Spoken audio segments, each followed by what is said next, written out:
Well, hey there, welcome to day 74 of our Let's Grow annual challenge. Sharon Horne-Ellstrom here, setting down my coffee on a coaster.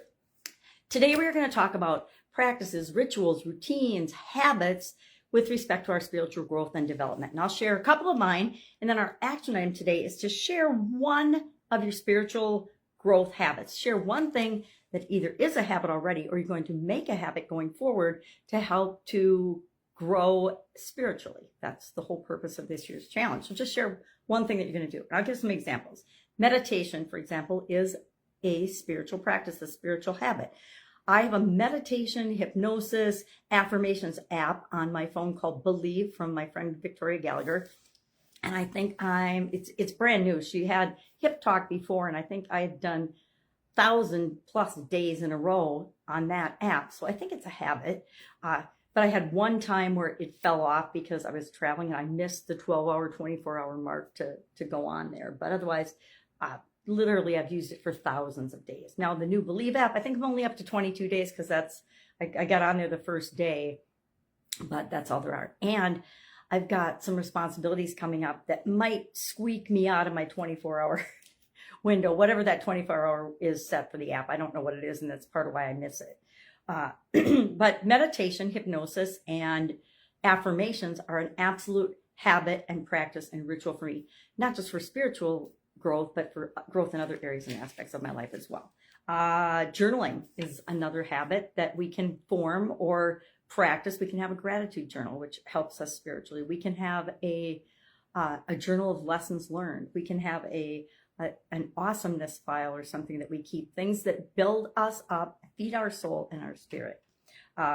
Gratitude, I just talked about the gratitude journal, is if I could tell you one thing that could change your life more than anything, it's embracing an attitude of gratitude and being grateful for what is and for what has been, and not regretting or fretting over things that we can no longer change. So many people spend years, and I've done the same thing, wallowing in things that have happened from the past, which we have no ability to change. All we can do is act now to create a different future. But a gratitude practice, and it doesn't have to be fancy. Sometimes I write in a gratitude journal.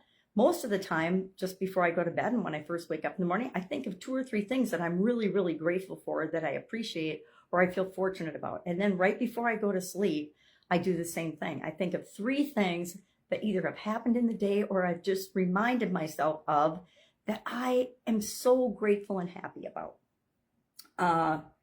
Rituals and ceremonies are another practice and another way to practice spiritual growth and beliefs by participating in ceremonies and celebrations and holidays with respect to our religious or our spiritual beliefs. And then being mindful. Mindfulness is another way of practicing our spiritual growth and development. Why? Because it helps us to get to know ourselves better and get in tune with what's really important for us. And then the last one I'd like to just quickly talk about is connection to nature.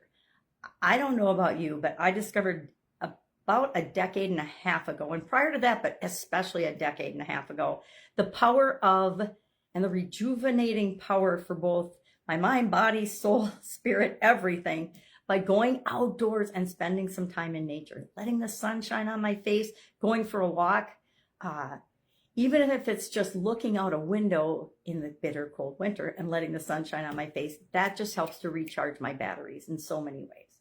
So share one, our action item is just to share one spiritual habit that you either have or are going to cultivate. I'd say for the rest of the year, pick something that you can commit to yourself that you're going to do on some frequency for the rest of the year. I recommend every day, but it doesn't have to be every day. You know, if you practice gratitude every day and just remind yourself of 1 or 2 things that you're grateful for before you go to sleep, that in and of itself can change your life for the better, that is. But pick something and pick some frequency. Say, hey, once a week, I'm going to write my gratitude journal.